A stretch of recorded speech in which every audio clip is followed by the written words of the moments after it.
শম্পার সংসারে আমি শম্পা সবাইকে আরও একবার স্বাগত জানাই। যে যেখান থেকে আমার ভিডিওটা দেখছেন আশা করছি আল্লাহর রহমতে সবাই ভালো এবং সুস্থ আছেন। আলহামদুলিল্লাহ আমিও আমার পরিবার নিয়ে ভালো আছি।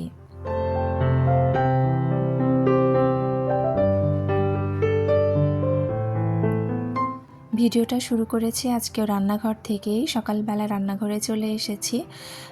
প্রতিদিন তো দেখা যায় রাতের বেলা সব কাজ গুছিয়ে রাখি, কিন্তু মাঝে মাঝে কেন যেন একটু অলসতা কাজ করে, যার জন্য রাতে আর কাজ গোছাতে ইচ্ছা করে না। তো গতকালকে রাতেও কিন্তু আমি তেমন কিছু একটা গুছিয়ে রাখিনি।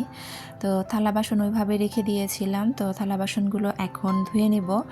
তো দেখলাম যে আমার ভিম লিকুইডটা শেষ হয়ে গিয়েছে, তো আরেকটা নতুন লিকুইডটা বের করে নিলাম। তো আর অফ ক্যামেরায় হচ্ছে সব থালা বাসন আমি এখন পরিষ্কার করে নিব। অন ক্যামেরায় করতে গেলে দেখা যাবে সময় লাগবে। তো যার জন্য এই যে অফ ক্যামেরায় আমি সব হাঁড়ি পাতিল থালা বাসন যা ছিল সব পরিষ্কার করে রান্নার জন্য যে মাছ মাংস দরকার সেগুলো সব আমি বের করে ভিজিয়ে রেখেছি। তো এখন হচ্ছে আমি অন্য কাজে যাব আর কি।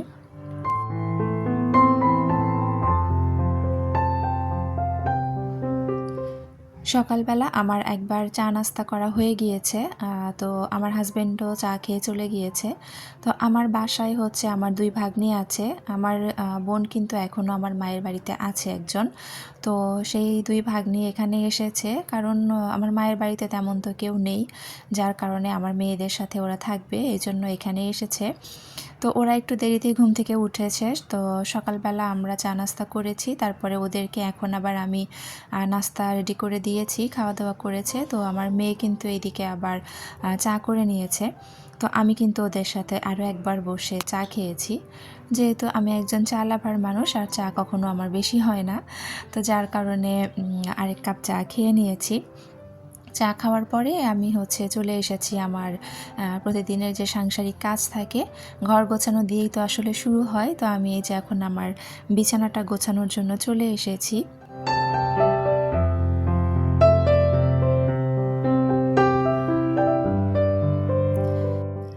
আপনারা আমার টাইটেল বা থাম্বনেইল দেখেই এতক্ষণে বুঝতে পেরে গিয়েছেন যে আমি আজকে কী বিষয় নিয়ে কথা বলবো।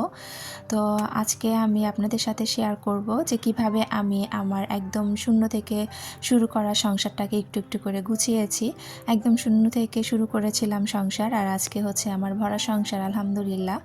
তো সেই সংসারের শুরুর দিকের গল্পটাই, আর কিভাবে একটু একটু করে আমি সংসার জীবনে সব কিছু গোছালাম সেই গল্পটা একটু একটু করে আপনাদের সাথে আজকে আমি শেয়ার করব ইনশাল্লাহ।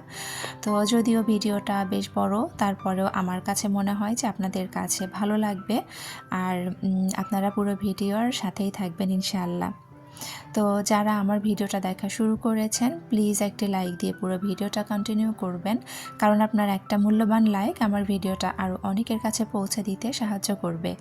যারা নতুন আমার চ্যানেলটা ভিজিট করছেন, আমার ভিডিওর কোনো অংশ, আমার কথা বা আমার কাজের কোনো অংশ যদি একটুও ভালো লেগে থাকে, আর আপনি যদি এইরকম ব্লগ ভিডিও দেখতে পছন্দ করে থাকেন, তাহলে আমার চ্যানেলটি সাবস্ক্রাইব করে পাশে থাকা বেল অপশনটি প্রেস করে অল বাটনে ক্লিক করে রাখতে পারেন, যাতে করে আমি ভিডিও ছাড়ার সাথে সাথে নোটিফিকেশন আপনার কাছে চলে যাবে, আর আপনি আপনার মূল্যবান সময় বের করে আমার ভিডিওটা দেখে নিতে পারবেন। যারা অলরেডি কাজগুলো করে দিয়েছেন তাদেরকে অসংখ্য ধন্যবাদ।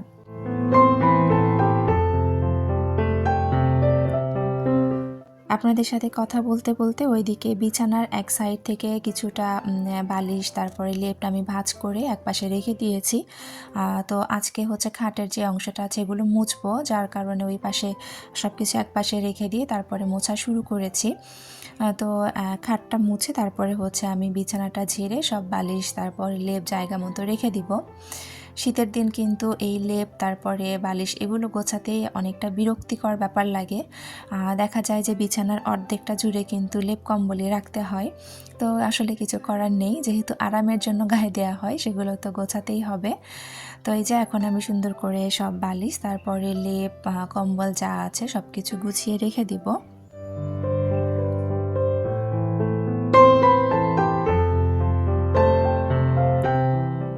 আমার বিয়ে হয়ে গিয়েছে মোটামুটি 18 বছর। 18 বছর পার করে আমার 19 বছরে আমরা পা দিয়েছি আর কি।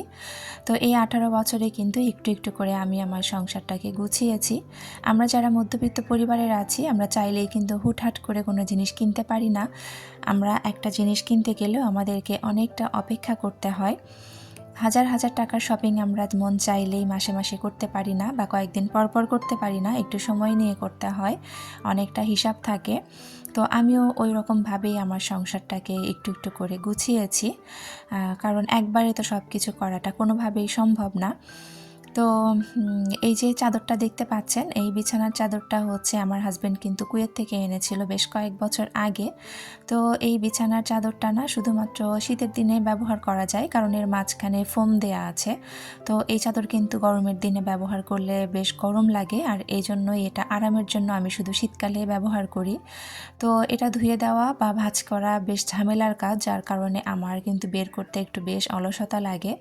তো তারপরেও শখের বশে একটু মাঝে মাঝে বিছানো হয় শীতের দিনে। তো এই যে মোটামুটি শীত তো ওই রকমভাবে আর নেই, আর তাছাড়াও ধুয়ে দিয়েছি গতকালকে, তো ভাবলাম ভাঁজ করে তুলে রেখে দিই। আপাতত হয়তো এই শীতের মধ্যে আর বের করব না আর কি। তো ওটা ভাঁজ করে আলমারিতে রেখে দিলাম। তো এখন এই যে ওয়ার্ড্রপটা আমি মুছে নেব, ওয়ার্ড্রপ না, আমি ঘরের অন্য ফার্নিচারও মুছবো। তো কিছুটা অফ ক্যামেরায় আর কিছুটা অন ক্যামেরায় মুছে নেব আর কি। আমার যে ওয়ার্ড্রপটা দেখতে পাচ্ছেন, আমার এই ওয়ার্ড্রপের বয়সও কিন্তু হয়ে গিয়েছে বেশ কয়েক বছর। মোটামুটি আমার বিয়ের 3-4 বছর পরে আমি ওয়ার্ড্রপটা বানিয়েছিলাম। তো কাঠের জিনিস তো আসলে দেখা যায় যে কখনো পুরাতন হয় না, কাঠের জিনিস কিন্তু বার্নিশ করলে আবার নতুন হয়ে যায়। তবে আমার এই ওয়ার্ড্রপটা কিন্তু বানানোর পরে মাঝখানে শুধু একবারই বার্নিশ করা হয়েছিল, তারপরে আর ওইভাবে বার্নিশ করা হয়নি, যার কারণে কালারটা দেখতে আবার একটু নষ্টই হয়ে গিয়েছে। তো আবার করে নিব ইনশাল্লাহ, বার্নিশ করলে দেখা যাবে আবার চকচকে হয়ে যাবে। এমনিতেই কিন্তু আমার এই ওয়ার্ড্রপটা অনেক বেশি ভালো, মানে কোনো ঘুণ ধরা বা অন্য কোনো সমস্যা হওয়া সেরকম না, একদম সুন্দর আছে ওয়ার্ড্রপটা। তো আমি এটা মুছে নিয়ে তারপরে আমি হচ্ছে এই যে ডাইনিংয়ে যে আমার শু কেবিনেটটা আছে আর আমার ওভেনের উপরের যে কাপড়টা আছে ওটা আমি চেঞ্জ করে নিব।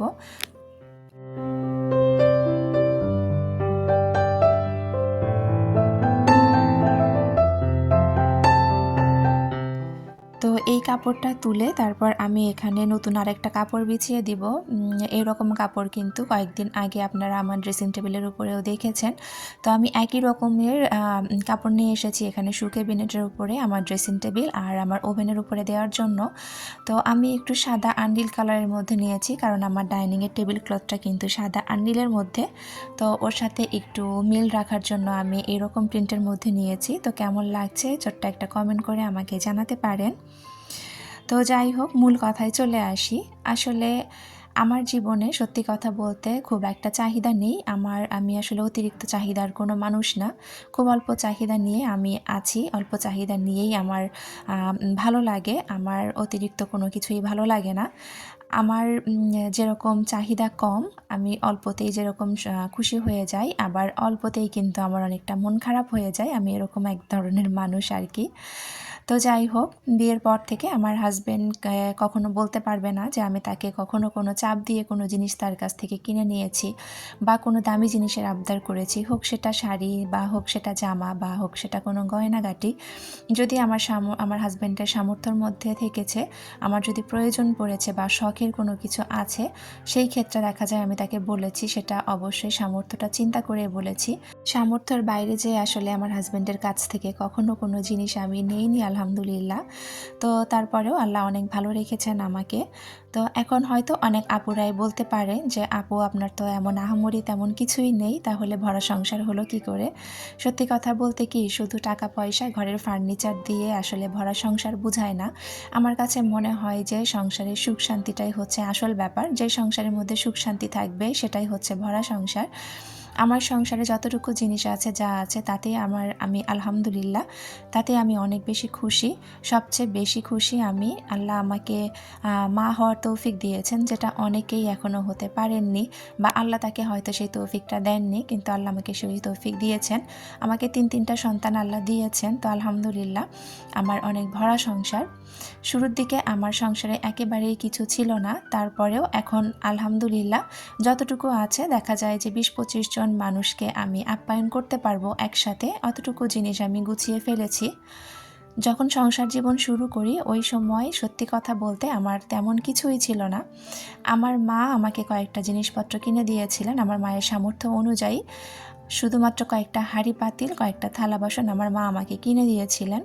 শুধু আমার আর আমার হাজব্যান্ডের, আমরা দুজন মানুষ খেতে পারি এরকম কয়েকটা প্লেট, বাটি, জগ, গ্লাস, কয়েকটা হাঁড়ি পাতিল, এই কয়েকটা জিনিস আমার মা আমাকে কিনে দিয়েছিলেন। আর আমার হাজব্যান্ড হচ্ছে কয়েকটা জিনিস কিনেছিলেন, তার মধ্যে হচ্ছে ঘরের ফার্নিচার আর কি। সেখানে খুবই সাদামাটা একটা খাট কিনেছিলেন, সাথে একটা ছোট্ট আলনা আর ছোট্ট একটা টেবিল, ওটাকে আসলে ডাইনিং টেবিলও বলা চলে না। তো এই ৩টা জিনিস নিয়ে আর আমার মায়ের দেয়া কয়েকটা জিনিস নিয়ে শুরু করেছিলাম আমার সংসার জীবন। তো শুরুর দিকে সত্যি কথা বলতে কি, যে একটা গেস্ট যদি আমার বাসায় আসতো, আমি যে ১ কাপ চা করে দিব বা একটা এক্সট্রা কোনো পিরিচ ছিল না যাতে করে আমি কোনো গেস্টকে কোনো নাস্তা দিতে পারি, এরকম কোনো পিরিচ আমার ঘরে ছিল না। তো সেখান থেকে আমি কিন্তু একটু একটু করে আমি এই সবটা গুছিয়েছি। আমার জীবনে প্রথম একটা ডিনার সেট আমি কিনেছিলাম বিয়ের পর, তখন আমার মাত্র বিয়ে হয়েছে। তারপরে আমার হাজব্যান্ড একটা জরুরি কাজে গিয়েছিল রাজশাহীতে, আমি বাসায় একা ছিলাম। তো আমি যে বাসায় থাকতাম ওই বাসায় একটা ভাবি ছিল, অন্য একটা ফ্যামিলি। তো ভাবি হচ্ছে নেত্রকোনায় ছিল ভাবির বাড়ি। তো ভাবি শখের বশে একটা ডিনার সেট কিনেছিল, বাড়ির উপরে কোনো একটা মহিলা বিক্রি করতে এসেছিলেন আর কি। তো ওই সময় ভাবি ওই মহিলার কাছ থেকে ১৪০০ টাকা দিয়ে একটা ডিনার সেট কিনেছিল। তো ওই ডিনার সেটটা ভাবির কিছুদিন পরে আবার ভাইয়ের পোস্টিং হয়ে যায়, চলে যাবে, যার কারণে ভাবি হচ্ছে ডিনার সেটটা নিতে চাচ্ছিলেন না ভেঙে যাওয়ার জন্য। তো আমাকে বলছিলেন যে, ভাবি আপনার তো একদমই নতুন সংসার, কেবল তো শুরু হয়েছে, যদি আপনি চান তো এটা রাখতে পারেন। তো আমি ১৪০০ টাকা দিয়ে নিয়েছি, আপনি যদি চান আমি ১,০০০ টাকা দিয়ে আপনাকে এটা দিয়ে দিব। তো আমি তেমন কোনো কিছুই আর চিন্তা ভাবনা না করে ১,০০০ টাকা দিয়ে আমি পুরো ডিনার সেটটা কিনে নিয়েছিলাম। সত্যি কথা বলতে ডিনার সেটটা এত সুন্দর ছিল, প্রায় ৩৪ পিসের মতো ডিনার সেট ছিল। প্রত্যেকটা জিনিস এত সুন্দর, মানে কফি মগ থেকে শুরু করে সব কিছুই ছিল ডিনার সেটের মধ্যে। তো ওইটাই কিন্তু আমার সংসার জীবনের প্রথম জিনিস কেনা, আর আমি এত বেশি এক্সাইটেড ছিলাম। আমার হাজব্যান্ড রাজশাহী থেকে আসার পরে ওকে যখন দেখিয়েছি, ও নিজে অনেকটা অবাক হয়ে গিয়েছিল যে এত সুন্দর একটা জিনিস এত কমে পেয়েছো। তো আমার সেই জিনিসগুলো আমি শুরুর দিকে ওগুলাই ব্যবহার করতাম। তো তারপরে অনেক কিছুই আসলে ভেঙে গিয়েছে, যেহেতু যখন আমার বিয়ে হয়েছে, সংসার শুরু হয়েছে, একেবারেই বয়সটাও কম ছিল, অসাবধানতায় অনেকগুলো জিনিস আমার ভেঙে গিয়েছে। আর যে কয়েকটা ছিল সেগুলো কিন্তু আমি আমার শ্বশুরবাড়িতে রেখে এসেছি, কারণ আমার শ্বশুরবাড়িতেও তো আমার একটা সংসার আছে। তো শ্বশুরবাড়িতে যখন যাব ইনশাআল্লাহ আপনাদের সাথে আমার সেই শখের আমার সংসার জীবনের শুরুর যে ডিনার সেটের কয়েকটা পিস আছে আপনাদের সাথে আমি শেয়ার করব ইনশাআল্লাহ। তো যাই হোক, কথা বলতে বলতে তো আমি এদিকে রান্নাও শুরু করেছি।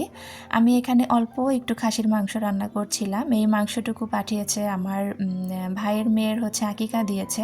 তো আসলে কোনো অনুষ্ঠান করেনি, কাঁচা মাংসই সবাইকে দিয়েছে, যেহেতু মেয়ে বাচ্চা আর খাসি তো একটা, মাংসের পরিমাণ খুব একটা বেশি না, আত্মীয় স্বজন তো অনেক আছে।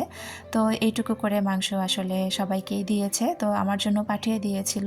তো ভাবলাম যে ওই মাংসটুকুই রান্না করে ফেলি। আর আমার হচ্ছে না সয়াবিন তেলটা শেষ হয়ে গিয়েছে। গতকালকে আমি সয়াবিন তেল আনতে বলবো, আমার একেবারেই মনে ছিল না। তো যার কারণে আমি কিন্তু সরিষার তেল দিয়ে রান্না করছি।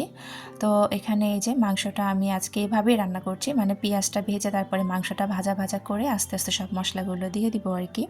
আসলে রান্না তো এক এক দিন এক এক রকমভাবে করলে খেতে খারাপ লাগে না, এক এক দিন এক একটা টেস্ট আসে।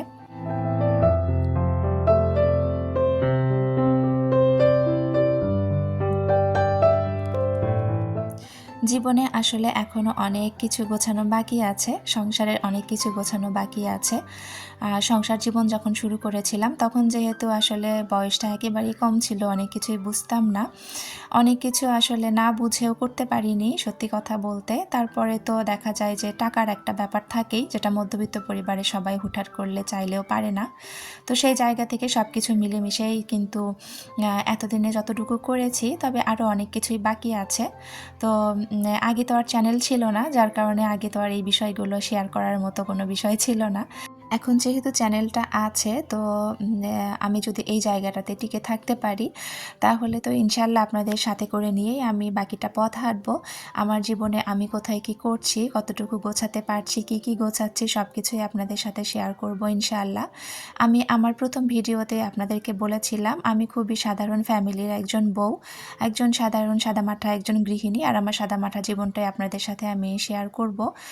তো আমার এই সাদামাটা জীবনের একটু করে যেটুকুই আমি গোছাবো ইনশাআল্লাহ আপনাদের সাথে নিয়েই আমি গোছাবো। আমি আশা রাখবো আপনারা আমার সাথে একটু থাকবেন, আমাকে এভাবেই ভালোবেসে যাবেন। সত্যি কথা বলতে আপনাদের ভালোবাসা পেয়ে আমি এত বেশি কৃতজ্ঞ যে আপনাদেরকে বলে বোঝাতে পারবো না। তো আপনাদেরকে আমি ইনশাআল্লাহ সামনে আরও কিছু ভালো ভিডিও উপহার দিতে চাই, যদি এভাবেই আপনারা আমার পাশে থাকেন। আমার বিশ্বাস যে আমি সেটা পারবো। তো যাই হোক, আপনাদের সাথে কথা বলতে এদিকে অনেক কিন্তু কাজ গুছিয়েছি, রান্নাবান্না। ওইদিকে মাংসটা বসিয়ে দিয়ে আমি কিন্তু এই পাশে মাসকলাইয়ের ডাল রান্না বসিয়ে দিয়েছি। তো আমার কাছে বড় মাছের মাথা নেই, যার কারণে মাছের যে লেজ, তারপরে আমরা মাথার যে অংশ থাকে, আমরা তো কলসা বলি, আপনারা কি বলেন জানি না। তো ওই মাছের মাথার যে কলসার অংশটুকু, ওইগুলো দিয়েই হচ্ছে আজকে ডালটা রান্না করছিলাম। তো আমি কিন্তু মাছটা আগে পেঁয়াজ মরিচ, তারপরে আদা রসুন বাটা, লবণ, হলুদ এগুলো দিয়ে তারপর একটু সিদ্ধ করে নিয়েছি। আর শুকনা ডালটা কিন্তু আমি আগে থেকে ওটা পানি দিয়ে আমি মেখে রেখেছি। তো ওইটা হচ্ছে যখন মাছটা সিদ্ধ হয়ে যাবে তারপরে দিয়ে দিব। আর এদিকে সামান্য একটু আদা রসুন ব্লেন্ড করেছিলাম, তো আমি সাথে ব্লেন্ডারটা ধুয়ে রাখছিলাম। যে কোনো কাজই যদি আসলে সাথে করে রাখা যায়, তাহলে দেখবেন যে চাপটা অনেক কম হয়। একসাথে জমিয়ে না রেখে কাজের ফাঁকে এরকম একটা দুইটা জিনিস যখনই বের হয়, আমি কিন্তু সাথে সেটা পরিষ্কার করে নেওয়ার চেষ্টা করি।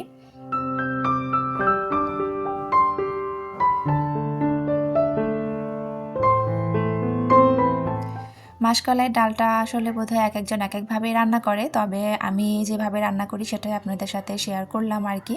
যদিও রেসিপি ওইভাবে আমি শেয়ার করছি না, তারপরেও যেহেতু ভিডিওতে শেয়ার করেছি একটু করে, সেটাই বললাম আর কি। তো এই যে মাসকলাইয়ের ডালটা যে আমি পানি দিয়ে গুলে রেখেছিলাম, ওইগুলো আমি সব কিছু ঢেলে দিয়েছি। এটা খুব ভালোভাবে জাল করে কিন্তু পরে আমি ফোড়ন দিয়ে দিব। আর ওইদিকে যে ব্লেন্ডারটা আমি রেখেছিলাম, ওইটা আমি এখনই সাথে মুছে তুলে রেখে দিব, না হলে দেখা যাবে পরে এটা আরেকটা অলসতা কাজ করবে এখনই যদি তুলে না ফেলি। মোটামুটি আমার একটু করে ছোট যে স্বপ্নগুলো আছে একটু করে পূরণ হচ্ছে। তো এখন একটা বড় স্বপ্ন আছে, সেটা হচ্ছে যে মাথার উপরে একটা ছাদ। তো আপনারা আমাদের জন্য দোয়া করবেন যেন সেটা আল্লাহ তৌফিক দিয়ে দেন আমাদেরকে। আমার আহামরি এত বড় কোনো বাসার আমার কখনোই কোনো শখ হয় না।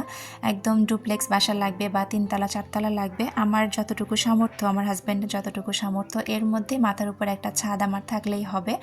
আল্লাহ যেন ছোট্ট একটা সাজানো গোছানো সংসার আমাকে করার তৌফিক দেন। আমাদের জন্য একটু দোয়া করবেন। আমার কথার মধ্যে কোনো ভুল ত্রুটি থেকে থাকলে প্লিজ ক্ষমা সুন্দর দৃষ্টিতে দেখবেন। তো ভিডিও শেষ পর্যায়ে চলে এসেছি। আপনাদের সবার সুস্থতা কামনা করে আমার পরবর্তী ভিডিও দেখার আমন্ত্রণ জানিয়ে এখান থেকেই বিদায় নিচ্ছি। আল্লাহ হাফেজ। আসসালামু আলাইকুম।